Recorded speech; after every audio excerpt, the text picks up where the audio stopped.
Hello everyone, welcome and welcome back to my channel. तो guys, हम देखने वाले हैं आपके पार्टनर की एनर्जीज़ क्या है, आपके पार्टनर की करंट फीलिंग्स क्या है, नेक्स्ट सेक्शन क्या हो सकता है। ये एक जर्नल रीडिंग होगी, हो सकता है कुछ बातें आपके साथ रेजोनेट ना हो, टाइमलेस होगी, तो जब भी आपके सामने आएगी आप इस रीडिंग को देख सकेंगे। ओके, आप मैरिड हैं, सिंगल हैं, सेम जेंडर रिलेशनशिप में हैं, सभी लोग ये रीडिंग देख सकते हैं। सभी ज़ोडिएक साइन के लिए हैं, सभी एज ग्रुप के लोगों के लिए रीडिंग है। जब तक हम रीडिंग स्टार्ट करेंगे आपको बिल्कुल पॉजिटिव रहना होगा और अपने पार्टनर के ऊपर फोकस करना होगा, जिनकी एनर्जीज़ आपको पता करनी है या जिनकी करंट फीलिंग्स आपको पता करनी है, नेक्स्ट सेक्शन पता करना है। ओके, तो चलिए हम आपकी रीडिंग स्टार्ट करते हैं। ऊपर वाला करे जल्दी आपके पार्टनर से आपका रीयूनियन हो, थर्ड पार्टी और नेगेटिविटी आपके रिश्ते में से हमेशा हमेशा के लिए दूर हो जाए और आपकी लाइफ में बहुत बहुत सारी खुशियाँ आएँ। जो भी लोग जॉबलेस है, ऊपर वाला उन्हें बहुत अच्छी जॉब दे, सभी की लाइफ में से हर तरीके के प्रॉब्लम ख़त्म हो जाए। जो बीमारी ऊपर वाला उन सभी को अच्छी सेहत और लंबी उम्र दे। ठीक है, चलिए हम आपकी रीडिंग स्टार्ट करते हैं। स्पिरिट हमें डिवाइनली गाइड कीजिए, हमारे व्यूअर्स के पार्टनर की करंट फीलिंग्स और नेक्स्ट सेक्शन क्या है, क्या एनर्जीज है उनकी। Okay, 9 of star. Okay,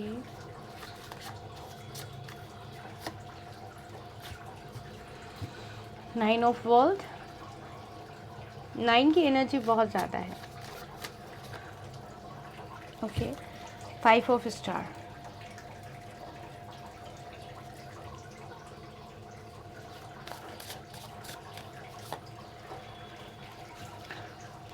फॉर्टिट्यूड। Okay, यहाँ पे या तो शादी हो चुकी है आपके पार्टनर से आपकी, या फिर शादी का कमिटमेंट दे चुके थे आपके पार्टनर आपको, उसके बाद में आपके पार्टनर आपसे दूर हो गए। ठीक है, शादी के कमिटमेंट के बाद में बहाना ये बनाया है कि फैमिली नहीं मान रही है। ठीक है,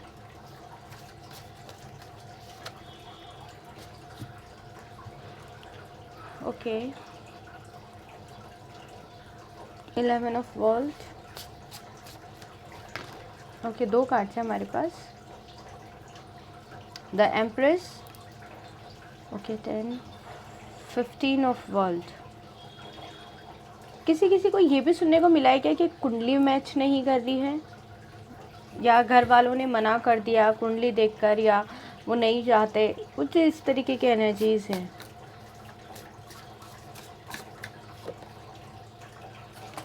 फोर ऑफ स्टार। ये सब तो 2 और 4, 4 साल डेथ, 4 साल 2 साल या फिर 6 साल। ओके, काफ़ी ज़्यादा समय हो चुका है। और अगर जिनके रिश्ते को समय नहीं है तो हफ्ते या महीने हो गए होंगे, 4 महीने, 2 महीने, 6 महीने। ओके, चलिए हम आपकी रीडिंग स्टार्ट करते हैं। यहाँ पर साफ है कि आपके पार्टनर ने फैमिली को बेस बनाया है और थर्ड पार्टी में इन्वॉल्व थे आपके पार्टनर, आपके साथ कमिटमेंट देने के बाद भी, आपके साथ मैरिड होने के बाद भी। यहाँ पर अगर आप मैरिड हो तो आपके इन लॉज का भी काफ़ी ज़्यादा बुरा बिहेवियर रहा है आपके साथ। ठीक है, ओके।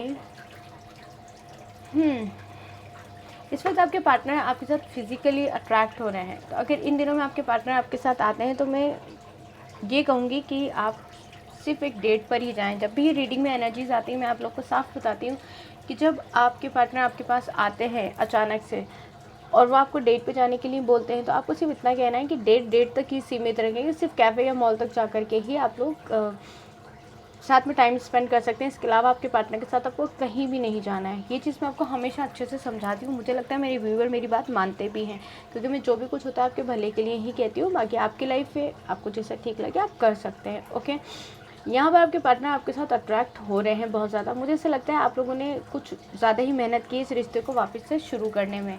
मैनिफेस्टेशन किया है, कुछ रिचुअल्स किए हैं या किसी से करवाए हैं, वो सारी चीज़ें कहीं ना कहीं वर्क कर रही हैं। ठीक है, और जिन लोगों ने नहीं करवाए हैं भाई, वो मैनिफेस्टेशन कंटिन्यू करते रहें।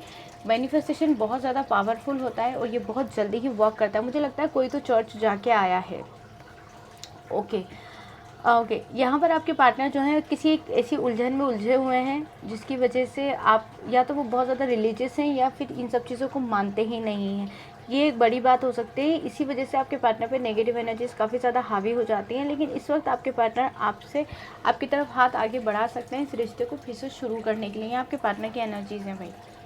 आपके पार्टनर इस रिश्ते में वापस आकर आपसे ये कहेंगे कि एक बार, क्योंकि आप इस वक्त बहुत ज़्यादा गुस्से में दिखाई दे रहे हैं कि तुमने इस लेवल पे, मतलब इस स्टेज पे आके रिश्ते की, कि मेरी फैमिली को बात पता चल गई, मेरे रिलेटिव्स में बात पता चल गई, लोग मुझसे सवाल करते हैं, उस जगह पे आके तुमने इस रिश्ते को छोड़ा है। और पहले मुझे बता देते या बता देती तो मैं इतना आगे नहीं लेकर जाता, कुछ इस तरीके की एनर्जीज। लेकिन गाइस मैं आप लोग को हमेशा एक बात कहती हूँ, पहले भी कही है, और क्योंकि मेरे पास बहुत सारी चीज़ें ऐसी सुनने में आती हैं जिसकी वजह से मुझे ऐसा लगता है मैं यहाँ पर आपको बताऊँगी तो बहुत सारे लोग सुन पाएंगे उन चीज़ों को। ये जो ऑनलाइन डेटिंग साइट्स होती हैं और जो मैट्रिमोनियल साइट्स होती हैं, ये सही नहीं है गाइस, ठीक है। यहाँ पे आपको समझ नहीं आएगा धोखा, हालांकि कुछ अच्छा भी हुआ होगा किसी के साथ, लेकिन अब तक मेरे सुनने में कभी नहीं आया। तो यहाँ पे ज़्यादा बिलीव नहीं कर। अगर आप किसी पर्सन को ऑनलाइन डेट कर रहे हैं तो कोशिश करें कि 15 दिन या 1 महीने में जाके उस पर्सन से आमने सामने मिल लें आप लोग, ठीक है, ताकि आपको उसकी बॉडी लैंग्वेज से काफ़ी चीज़ें पता चल जाएंगी, वो कहाँ रहता है या कहाँ रहती है। साल 2 साल उस इंसान के साथ इमोशनली अटैचमेंट होने के बाद आपको पता चले वो पर्सन ही फेक था, ठीक है। ये एक ऐसे ही मैंने बता दिया क्योंकि अचानक से मेरे दिमाग में आया। चलिए अब हम रीडिंग पर आते हैं वापस से, ठीक है। तो अब आपके पार्टनर आपके पास एक हाथ बढ़ा सकते हैं वापस इस रिश्ते को नए से शुरू करने के लिए। लेकिन यहाँ पे मुझे आप थोड़ा पीछे हटते हुए दिखाई दे रहे हैं। आपको लगेगा कि जब तुम सब कुछ चीज़ें ठीक थी तब तुमने किसी और को चूज़ कर लिया, अब मेरे पास क्या करने आए हो या क्या करने आई हो, ये इस तरह से आप थोड़े से भाव खाते हुए दिखाई दे रहे हैं। और मुझे लगता है आपको भाव खाने भी चाहिए, क्योंकि जिस तरीके से आपके पार्टनर ने, मुझे यहाँ पे दिख रहा है, रिश्ता तोड़ा है, वो चीज़ अच्छी नहीं थी। लेकिन फिर भी ठीक है, अगर आप फिर भी चाहते हैं इस रिश्ते में जाना, थोड़ा भाव खा के मान जाना फिर, ओके, ज़्यादा गुस्सा नहीं करना। 4 ऑफ स्टार की एनर्जी है, जो ये है कि आपके पार्टनर मुझे यहाँ पे आपको मनाते हुए दिखाई दे रहे हैं, बैलेंस लाते हुए दिखाई दे रहे हैं। थोड़ा सा आपके पार्टनर के ऊपर बर्डन रहेगा किसी एक चीज़ का, या तो थर्ड पार्टी ने उन्हें धोखा दिया होगा, या फिर भाई जिस फैमिली की वजह से आपके पार्टनर ने आपको छोड़ा है उस फैमिली से आपके पार्टनर की थोड़ी सी उलझन हो गई है। तो यहाँ पे थोड़ा सा मुझे यहाँ पे दिखाई दे रहा है कि आपके पार्टनर ने कुछ तो छोड़ कर आएंगे आपके पास। यहाँ पे आपके पार्टनर जब आपके पास आएंगे तो आपको ज़िंदगी की बहुत सारी खुशियाँ मिलने वाली है। लेकिन थोड़ा सा स्मार्ट और चंचल है आपके पार्टनर, जिनका दिल जल्दी ही किसी पे भी आ जाता है, ठीक है। और आप दोनों के बीच में झगड़ा भी होता होगा कि तुम इतनी जल्दी किसी से बात कैसे शुरू कर सकती हो। तो हमेशा नए लोग ही चाहिए बात करने के लिए, मैं काफ़ी नहीं होगा, ये थोड़ी सी एनर्जी हो सकती है। और आप बार बार उनके प्रोफाइल पे जाकर चेक करते होंगे कि किसने कितने लाइक किए हैं या किसने कमेंट किया है, इस पर्सन ने ऐसे कमेंट क्यों किया, इसने तुम्हारा वीडियो बार बार लाइक क्यों किया। इस चीज़ के ऊपर भी तुम अपने आईडी का पासवर्ड दो, मुझे चेक करना है कि तुमने इस पर्सन से बात की या नहीं की। कुछ ये भी एनर्जीज मुझे दिखाई दे रही हैं। लेकिन ठीक है, जब आप किसी रिश्ते में होते हो तो आपको ध्यान तो रखना ही चाहिए कि आप, वो सामने वाला पर्सन आपके साथ धोखा कर रहा है या नहीं कर रहा है। लेकिन ज़्यादा शक करना भी कहीं से कहीं तक सही नहीं है। लेकिन हाँ, जब आप कंफर्म हो जाओ तब आप उस पर्सन से उस टॉपिक के बारे में बात कर सकते हो, क्योंकि अगर वो छुपाना चाहेगा तो चीज़ सामने आ जाएगी, ठीक है। तो भैया आज अलग से भी ज्ञान मिल रहा है आप लोगों को, अगर आप लोग को अच्छा नहीं लगता है तो भी मैं तो दूंगी मतलब उसको आप स्किप कर सकते हैं, सॉरी, क्योंकि मुझे ऐसा लगता है कि आप लोग यहाँ पे होते हैं तो कुछ चीज़ें हैं जो मैं समझा सकती हूँ तो समझा दूँ। लेकिन जिन लोग को नहीं पसंद आता ना, थोड़ा सा वीडियो स्किप कर दिया करो, कोई इशू नहीं है, ठीक है। 2 ऑफ कप्स की 2 ऑफ सन की एनर्जी है। आप दोनों फायर साइन हो सकते हैं, ठीक है, ये फायर साइन या अर्थ साइन हो सकते हैं। लेकिन रीडिंग सभी के लिए, फिर भी मुझे दिखाई दिया तो मैंने बता दिया। दोनों की शादी ज़रूर से होगी आप दोनों की, तो ये तो आप सोच रहे हो छोड़ दीजिए कि रिश्ता टूट जाएगा, ये रिश्ता बिल्कुल भी टूटेगा नहीं। बुढ़ापे तक आप दोनों को एक दूसरे के साथ में ही रहना है। लेकिन यहाँ पर मुझे आपके पार्टनर की एनर्जी थोड़ी सी ऐसे दिखाई दे रही है कि या तो वो बीमार है, वो ठीक नहीं है, जहाँ भी है वो ठीक नहीं है, और आप ज़रा चिल कर रहे हो अपनी लाइफ को। आपने सोच लिया हुआ है कि तुम आना है तो आओ, नहीं आना है तो मुझे कोई दिक्कत नहीं है, ज़्यादा दिन मैं वेट नहीं करने वाला हूँ या नहीं करने वाली हूँ। मैं चाहती हूँ आप लोग सच में इसी एनर्जी में रहें। देखिएगा आपके पार्टनर कितनी जल्दी आपके पास लौट कर वापस आते हैं, ओके। यहाँ पर आपके पार्टनर बहुत जल्दी आपके पास लौटकर वापस ही आने वाले हैं, लेकिन वो कुछ बर्डन लेकर आएंगे। पहले भी मैंने कार्ड में बताया कि कुछ तो बर्डन होगा जो आपके पार्टनर आपके पास लेकर आएंगे, और आपको ऐसा लगेगा भाई ये सब चीज़ें मुझे नहीं सुननी है, यही सब तो तुम्हें नहीं आना चाहिए था, ठीक है, लेकिन मैं तुम्हारा अब साथ नहीं दे सकता, तुम्हें रहना है तो मैं जिस तरीके से कह रहा हूँ ये कह रही हूँ, तुम्हें उस तरीके से मेरे साथ रहना चाहिए। इस तरीके से रूडनेस आपकी मुझे दिखाई दे रही है, लेकिन आपको क्या करना है, इतना रूड नहीं होना है किसी के भी साथ में। लेकिन हाँ, ये सब चीज़ें कह सकते हैं आप, क्योंकि अगर वो ज़्यादा ही आपके वो बर्डन डालते हैं या अपने प्रॉब्लम्स आपके ऊपर आके बताते हैं, उसका सल्यूशन दे दीजिएगा, फिर देखिएगा कि क्या कहते हैं आपके पार्टनर। क्योंकि अब आपके पार्टनर को आपके अंदर एक अच्छा हस्बैंड और वाइफ दिखाई दे रही है, क्योंकि आप जितने ज़्यादा केयरिंग है ना, उतनी केयर आपके पार्टनर की किसी ने भी नहीं की है, तो उनको वो सारी केयर बहुत ज़्यादा याद आ रही है। आपके पार्टनर ने, मुझे लग रहा है, रिसेंटली किसी एस्ट्रोलॉजर से बात की है कि वो उस रिश्ते को छोड़कर आपकी तरफ आना चाहते हैं। तो क्या ये चीज़ें सही रहेंगी? ये एनर्जीज बहुत ज़्यादा स्ट्रांग है। या तो आपने किसी एस्ट्रोलॉजर से बात की है, किसी टैरो रीडर से बात की है कि क्या मुझे उस पर्सन का वेट करना चाहिए या नहीं करना चाहिए। आप कॉन्सेंट्रेट कर रहे हैं अपनी लाइफ के ऊपर, और आपको मुझे ऐसा लगता है किसी में बहुत ज़्यादा क्यूरियोसिटी है कि मेरी लाइफ में आगे क्या होगा। मुझे जानने की बहुत ज़्यादा उत्सुकता है, मतलब बहुत जानने की बहुत ज़्यादा इच्छा है कि क्या है मेरी लाइफ में, मुझे क्या करना चाहिए, समय किस तरीके से जाएगा, पिछला इतना कुछ गया है, अभी इतना अजीब चल रहा है सब कुछ, फ्यूचर कैसा होने वाला है, इन सब चीज़ों पे आप लोगों का काफ़ी ज़्यादा ध्यान है। ओके, आपके पार्टनर का कॉल मैसेज तो भाई रिसीव हो ही सकता है आपको बहुत जल्दी। यहाँ पे आप थोड़े से भाव खा लेना कि अगर उनका स्टेटस अचानक से दिखने लग जाए आपको, तो थोड़ा सा इग्नोर कर जाइएगा, देखिएगा मत थोड़ी देर तक लेकिन आपको लगे कि नहीं भाई अब देख लेना चाहिए, देख लीजिएगा, लेकिन उस पर रिप्लाई बिल्कुल भी मत कीजिएगा। आप इस तरीके से दिखाइएगा कि आपको फ़र्क नहीं पड़ता कि सामने वाले पर्सन ने आपको अनब्लॉक कर दिया और वो स्टेटस दिखा रहा है अपना, ये डीपी दिखा रहा है अपनी।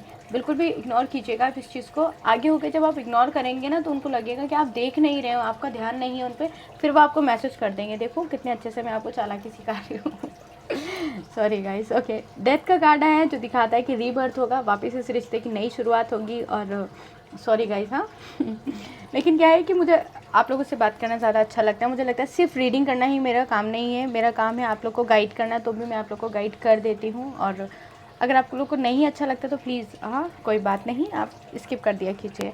डेथ का कार्ड आया, मैं जहाँ तक देख पा रही हूँ ये रिश्ता फिर से शुरू होने की कगार पर है, लेकिन आपको यहाँ पर एकदम पॉजिटिव रहना होगा। पिछली बातों को भूल जाइएगा, थोड़े से भाव आप खा सकते हैं लेकिन ज़्यादा मत खाइएगा अगर आप चाहते हैं कि रिश्ता फिर से शुरू हो जाए। ओके, तो ये रिश्ता फिर से शुरू डेफिनेटली होगा। मैं ऊपर वाले से हमेशा दुआ करती हूँ आप लोगों के लिए कि आप लोग की प्रॉब्लम सारी खत्म होके आपको बहुत सारी खुशियाँ और सुकून मिले ज़िंदगी में। ओके, तो गाइस ये थी हमारी आज की रीडिंग। आई होप आपको पसंद आई है। पसंद आई तो अपना बहुत सारा ध्यान रखें, हमेशा खुश रहें, हमेशा पॉजिटिव रहें, हमेशा आगे बढ़ते रहें और बहुत सारी बातें करते रहें। पर्सनल रीडिंग के लिए मुझे जीमेल पे मेल कर सकते हैं, जीमेल आईडी डिस्क्रिप्शन में दी हुई है। इंस्टा पे भी आप मुझे मैसेज कर सकते हैं, इंस्टा आईडी भी मैंने डिस्क्रिप्शन में दी हुई है। Thank you for watching, God bless you, bye bye.